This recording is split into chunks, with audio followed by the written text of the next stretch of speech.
میرے پیارے علماء کرام، آج آپ کی خدمت میں ایک درد لے کر، ایک گزارش لے کر، ایک اپیل لے کر آیا ہوں اور قرآنی آیت کا واسطہ دے کر آپ سے کچھ میں پوچھنا چاہتا ہوں۔ کیا ہم اسی طرح سے اپنی جماعتوں کو بانٹتے رہیں گے؟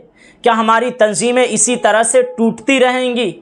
ہماری تنظیمیں اب دو حصوں میں بٹتی رہے گی اور ہم علماء کرام اپنے علم کا اپیوگ اپنی تنظیموں کو توڑنے میں کریں گے؟ ہماری جماعتیں منقسم ہوتی رہے گی اور ہم اسی طرح سے گروہ میں بٹتے رہیں گے؟ کب تک؟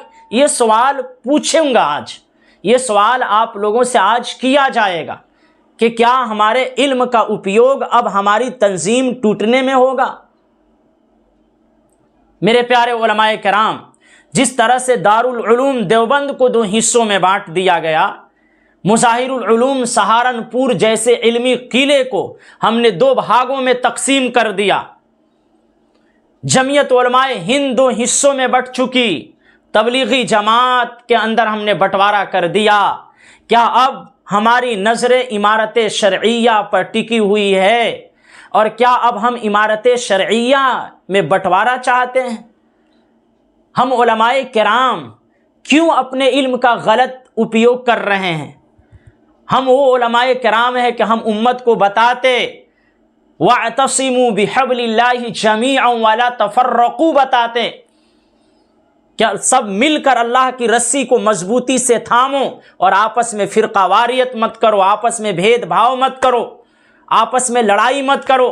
ہم علماء کرام کی ذمہ داری تھی کہ ہم امت کو بتاتے وَلَا تَكُونُوا كَالَّذِينَ تَفَرَّقُوا وَاخْتَلَفُوا مِن بَعْدِ مَا جَاءَهُمُ الْبَيِّنَاتُ وَأُولَٰئِكَ لَهُمْ عَذَابٌ عَظِيمٌ۔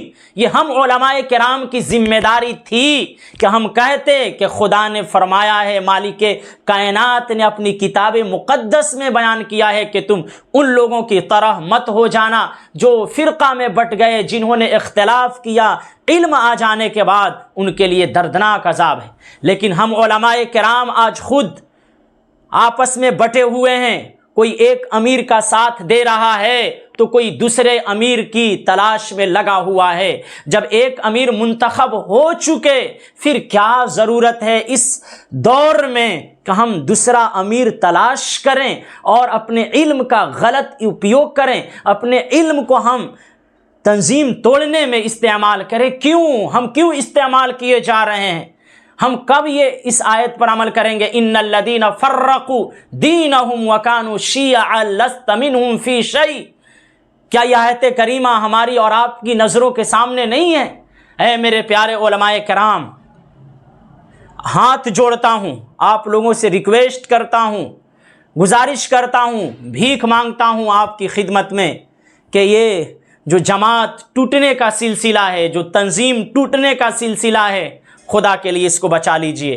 امت کی بے بسی پر رحم کیجئے، امت کی اس بے بسی پر، حالت زار پر رحم کیجئے۔ آپس میں مت بٹیے، آپ آپس میں یہ تنظیم مت توڑیے۔ ایک امیر جب بن گیا ہے تو اس کو امیر آپ مان لیجئے۔ اپنی کرسی کے لیے، اپنے منصب کے لیے، تھوڑی سی دولت کے لیے چاپلوسی کرنا یہ علماء کی شان نہیں ہونی چاہیے۔ ہم انبیاء کے وارث ہیں، نبیوں کے وارث ہیں۔ کیا نبیوں کے وارث اپنی تنظیم کو توڑنے کے لیے آئے ہیں؟ نبیوں کے وارث اپنی جماعت ہی کو ٹکڑوں میں بانٹنے کے لیے آئے ہیں؟ کیا ہم نبیوں کے وارث ہیں اپنی جماعت کو ٹکڑے کرنے میں؟ کچھ رحم کیجئے خدا کے لیے۔ اس ویڈیو کو زیادہ سے زیادہ شیئر کیجئے۔